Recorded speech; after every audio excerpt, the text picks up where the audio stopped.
5 തലമുറകളായി നിങ്ങൾക്കൊപ്പം PRS hospital. Wayanad Mundakai Chooralmala Punchirimattom പ്രദേശങ്ങളിൽ നിന്ന് വീണ്ടും ദുരന്തത്തിൻ്റെ വാർത്തകൾ അല്ലെങ്കിൽ പ്രതികൂലമായ വാർത്തകളാണ് വന്നുകൊണ്ടിരിക്കുന്നത്. അട്ടമല റോഡിന് മറുവശത്തുള്ള പ്രദേശങ്ങളാകെ വെള്ളം കയറി ബെയിലി പാലം ഏകദേശം ഒരു വല്ലാത്ത രൂപത്തിൽ നിൽക്കുന്നു. തീർച്ചയായിട്ടും നമ്മളുടെ ദുരന്തങ്ങളുടെ പശ്ചാത്തലത്തിൽ നമ്മുടെ നാട്ടിൽ വന്നുപോയ ഓഖിയുടെയും അതുപോലെ തന്നെ സുനാമി തൊട്ടാണ് നമ്മൾ ദുരന്തങ്ങളെക്കുറിച്ച് മലയാളി കേട്ടറിഞ്ഞത്, അല്ലെങ്കിൽ മലയാളി സീരിയസ് ആയി പഠിച്ചത്. 1924 99 വെള്ളപ്പൊക്കം വന്ന് തകഴിയുടെ കയറിലുമൊക്കെ പറയുന്ന രൂപത്തിലുള്ള വെള്ളപ്പൊക്കമൊക്കെ വന്നെങ്കിലും പക്ഷെ അതൊന്നും മലയാളി നേരിട്ട് കണ്ടിട്ടില്ല. അതുപോലെ തന്നെ 1324 ആ വർഷം ഒന്ന് ചെക്ക് ചെയ്യേണ്ടതുണ്ട്. എന്നാൽ 1324 ആണെന്നാണ് എൻ്റെ ഓർമ്മയിൽ നിന്ന് പറയുന്നത്. 24 നടന്ന ഉരുൾപൊട്ടലിൽ മൂന്നാർ പട്ടണം ഇല്ലാതാവുകയും കൊടുങ്ങല്ലൂർ എന്ന് പറയുന്ന പ്രദേശത്തിൻ്റെ നമ്മുടെ ക്രാങ്കന്നൂർ പോർട്ട് വളരെ മനോഹരമായ ഒരു തുറമുഖം തന്നെ നഷ്ടപ്പെടുകയും എറണാകുളത്തൊരു ദ്വീപ് ഉണ്ടാവുകയൊക്കെ ചെയ്ത വളരെ വലിയ ദുരന്തങ്ങൾ 1300കളിൽ ഉണ്ടായി. ഞാനീ പറഞ്ഞ 1924 ഉണ്ടായി, പിന്നെ പല വർഷങ്ങളിൽ പല രൂപത്തിലുണ്ടായി. അതിനൊക്കെ ശേഷം നമ്മൾ സീരിയസ് ആയി ഇത് പഠിച്ചത് സുനാമി ഉണ്ടായതിനു ശേഷമാണ്. സുനാമി കഴിഞ്ഞൊരു ദീർഘ ഇടവേളകൾ വന്നതിന് ശേഷമാണ് നമുക്ക് ഓഖി വരുന്നത്. എന്നാൽ അന്നൊന്നും നമ്മുടെ സംവിധാനങ്ങളൊന്നും ഇത്ര മെച്ചമായിരുന്നില്ല. ഇപ്പോൾ ശാസ്ത്ര സാങ്കേതിക വിദ്യകൾ ഒരുപാട് വളർന്നു. അന്ന് സംസ്ഥാനാടിസ്ഥാനത്തിൽ മഴ പറഞ്ഞിരുന്നു, ഇപ്പോൾ ജില്ലാടിസ്ഥാനത്തിൽ പറയുന്നു. ജില്ലകളിൽ തന്നെ ഓറഞ്ച്, റെഡ്, ഗ്രീൻ, യെല്ലോ എന്നൊക്കെ പറഞ്ഞ അലർട്ടുകൾ പറയാൻ കഴിയുന്നു. അപ്പോൾ വളരെ സാങ്കേതികവിദ്യ, സാറ്റലൈറ്റ് സാങ്കേതികവിദ്യകളൊക്കെ ഒരു വശത്ത് വളർന്നു. മഴയുടെ പറയലും തിരിച്ചറിയലും ഒക്കെ വല്ലാതെ വളർന്നു. അപ്പോൾ തന്നെ നമുക്ക് ദേശീയ ദുരന്ത നിവാരണ അതോറിറ്റിയുണ്ട്, സംസ്ഥാന ദുരന്ത നിവാരണ അതോറിറ്റികളുമുണ്ട്.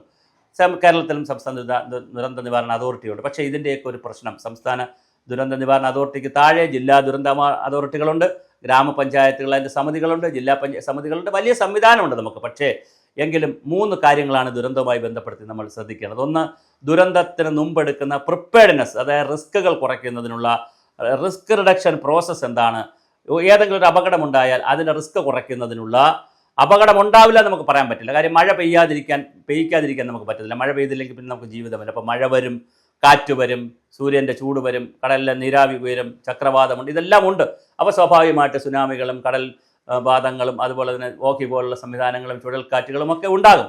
അതുപോലെ മലനാട്ടിലാണെങ്കിൽ ഉരുൾപൊട്ടൽ സംഭവിക്കും, ഇടനാട്ടിലാണെങ്കിൽ തീരപ്രദേശത്തുമൊക്കെ ആണെങ്കിൽ വെള്ളപ്പൊക്കവും വെള്ളക്കെട്ടുമൊക്കെ ഉണ്ടാകും, പ്രളയമൊക്കെ സംഭവിക്കും. അതില്ലാത്തൊരു ജീവിതത്തെക്കുറിച്ച് നമ്മൾ ചിന്തിക്കുക. ലീവ് വിത്ത് നാച്ചുറൽ, ലീവ് വിത്ത് ഫ്ലഡ്, ലീവ് വിത്ത് ഡിസാസ്റ്റർ എന്നത് നമുക്ക് പറയാൻ പറ്റും. അതിനോടൊപ്പം ജീവിക്കുക എന്ന് മാത്രമേ മനുഷ്യന് കരണീയമായിട്ടുള്ളൂ. പിന്നെ ചെയ്യാൻ പറ്റുന്നത് നമുക്കിതിൻ്റെ തോത് കുറയ്ക്കാം. എത്ര കണ്ടാണ് മനുഷ്യജീവനെ രക്ഷിക്കാൻ കഴിയുക.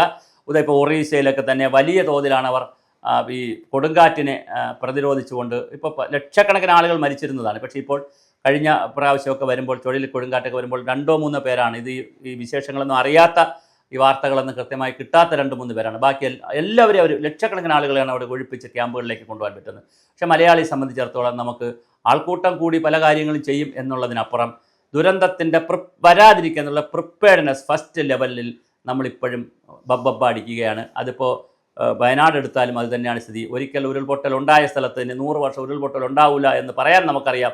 പക്ഷേ ഉരുൾപൊട്ടൽ ഉണ്ടാവുമെന്നും അവിടെ ഉണ്ടായാൽ എന്ത് ചെയ്യണമെന്നും അല്ലെങ്കിൽ ഉണ്ടാകാതിരിക്കാൻ എന്തെങ്കിലും ശ്രദ്ധിക്കേണ്ടതുണ്ടോ എന്നുള്ള കാര്യങ്ങൾക്കൊന്നും നമുക്കൊരു യാതൊരു ധാരണയുമില്ല.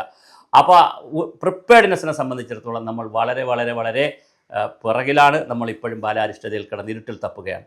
അതേസമയം ദുരന്തമുണ്ടാകുന്ന കറണ്ട് പൊസിഷൻ, ഒരു ദുരന്തം സംഭവിക്കുന്ന സമയമുണ്ട്. അത് തീപിടുത്തമാകട്ടെ, അപകടമാകട്ടെ, ആക്സിഡൻ്റ് ആകട്ടെ, അല്ലെങ്കിൽ ഉരുൾപൊട്ടലാകട്ടെ, ഏതെങ്കിലും ഒരു അപകടമുണ്ടായാൽ നമ്മുടെ സംവിധാനമെല്ലാം അങ്ങോട്ട് പോകും. മന്ത്രിമാർ, അതുപോലെ തന്നെ കളക്ടർമാർ, അങ്ങനെ സംവിധാനങ്ങൾ അങ്ങോട്ട് പോവുകയും അത് നന്നായി പ്രവർത്തിക്കുകയും ആ സമയത്ത് ആളുകളെ നമ്മൾ രക്ഷിക്കുകയും ഒക്കെ ചെയ്യും. പക്ഷേ അപ്പോൾ അവിടെ ആദ്യം നടക്കേണ്ടത് ജനങ്ങളെ രക്ഷിക്കലാണ്. അതുപോലെ മറ്റ് മൃഗങ്ങളെയും പക്ഷിമൃഗാദികളെയൊക്കെ രക്ഷിക്കലാണ്. വളർത്തുമൃഗങ്ങളെയൊക്കെ, വളർത്തു പക്ഷികൾ, അതെല്ലാം രക്ഷിച്ചു കഴിഞ്ഞാൽ പിന്നെ സ്ഥാവര ജംഗമ വസ്തുക്കളൊക്കെ രക്ഷിക്കലാണ്, മാറ്റിയെടുക്കലാണ്. ഇതെല്ലാം കഴിഞ്ഞാൽ ആ പ്രോസസ്സിൽ നമുക്ക് മലയാളി കുറച്ച് വിജയിച്ചിട്ടുണ്ട്. നമുക്കറിയാം പ്രളയം വന്നപ്പോഴും ഉരുൾപൊട്ടൽ വന്നപ്പോഴും നമുക്കറിയാം എന്താ ചെയ്യേണ്ടത്. പക്ഷേ മൂന്നാമതൊരു പ്രോസസ്സുണ്ട്, റീഹാബിലിറ്റേഷൻ, പുനരധിവാസം എന്ന് പറയുന്ന, അല്ലെങ്കിൽ ഒരു റിജുവിനേഷൻ പ്രോസസ്സുണ്ട്. ഇതിനെയൊക്കെ വീണ്ടെടുക്കുന്നൊരു പ്രോസസ്സുണ്ട്. പക്ഷേ അതിലൊക്കെ നമ്മൾ ഇപ്പോഴും വലിയ ബാലാരിഷ്ടതയാണ് കേരളത്തിൽ സംഭവിച്ചുകൊണ്ടിരിക്കുന്നത്. വയനാട് ദുരന്തത്തിൽ 1 വർഷം കഴിഞ്ഞിട്ടും സമ്പൂർണ്ണമായി അവരെ ഇപ്പോഴും പുനരധിവസിപ്പിക്കാൻ കഴിഞ്ഞിട്ടില്ല. കുറേ വീട് പണി തുടങ്ങി, വീടിൻ്റെ നിർമ്മാണ ഉദ്ഘാടനം തുടങ്ങി എന്നതൊഴിച്ചാൽ ഇപ്പോഴും അവരുടെ തൊഴിൽ, അവരുടെ ആരോഗ്യം, വിദ്യാഭ്യാസം, അതുപോലെ തന്നെ വീട് തുടങ്ങിയ എല്ലാ കാര്യങ്ങളിലും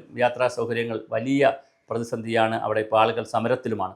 അപ്പോൾ തീർച്ചയായിട്ടും 3ാം ഘട്ടത്തിലും നമ്മൾ വളരെ അപ്പോൾ 3 ഘട്ടമുള്ളതിൽ 1ാം ഘട്ടത്തിലും നമ്മൾ പരാജിതരാണ്, 3ാം ഘട്ടത്തിലും പരാജിതരാണ്. 2ാമത്തെ ഘട്ടത്തിൽ സംഭവം നടക്കുമ്പോൾ മാത്രം നമ്മുടെ സിസ്റ്റം അലർട്ട് ചെയ്യുന്ന രീതിയിലേക്കാണ് പോയിക്കൊണ്ടിരിക്കുന്നത്. നമ്മൾ ഇനി എന്നാണാവോ ദുരന്തത്തെ കുറയ്ക്കുന്ന കാര്യങ്ങൾ പഠിക്കുന്നത്, അത് ജനങ്ങളെ പഠിപ്പിക്കുന്നത്.